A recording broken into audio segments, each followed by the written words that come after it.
Hello super duper people, ఇదైతే previous video continuation అనమాట. అస్సలు గుడ్డు ఎందుకు మునుగుతుంది? ఎందుకంటే దాని డెన్సిటీ ఎక్కువ ఉంటుంది అనమాట వాటర్ కన్నా, అందుకనే ఎగ్ సింక్ అవుతుంది. అయితే ఓల్డ్ ఎగ్ ఎందుకు ఫ్లోట్ అవుతుంది? ఎగ్ లోపల ఉన్న లిక్విడ్ అనేది గ్యాస్గా మారుతుంది, బట్ మాస్ అనేది సేమ్గా ఉంటుంది, వాల్యూమ్ కూడా సేమ్గా ఉంటుంది. అయితే డెన్సిటీ ఏం చేంజ్ అవ్వదు కదా, అంటే ఎగ్ సింక్ అవ్వాలి కదా, ఎందుకు ఫ్లోట్ అవుతుంది?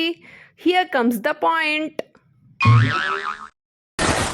మీద టైనీ పోర్ట్స్ ఉంటాయి అనమాట. ఈ టైనీ పోర్ట్స్ వల్ల లోపల ఉన్న గ్యాస్ అనేది బయటికి అట్మాస్ఫియర్ లోకి ఎస్కేప్ అయిపోతుంది. సో మాస్ లాస్ అయిపోయింది, డెన్సిటీ తగ్గింది, ఎగ్ ఫ్లోట్ అవుతుంది.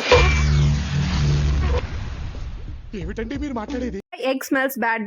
మనకు తెలుసు ఎగ్ అనేది గుడ్ సోర్స్ ఆఫ్ ప్రోటీన్. ఇందులో గ్లోబులిన్ అండ్ కెరటిన్ ప్రోటీన్స్ ఉంటాయి. గ్లోబులిన్ ఏమన్నా హైడ్రోజన్ సల్ఫేట్ గాను, కెరటిన్ ఏమన్నా సిస్టీన్ గాను కన్వర్ట్ అవుతుంది. ఈ రెండు సల్ఫర్ కంటైనింగ్ కాంపౌండ్స్ వల్ల ఆ స్మెల్ అనేది మనకు వస్తుంది. అద్భుతం, ఫెంటాస్టిక్. Okay brothers.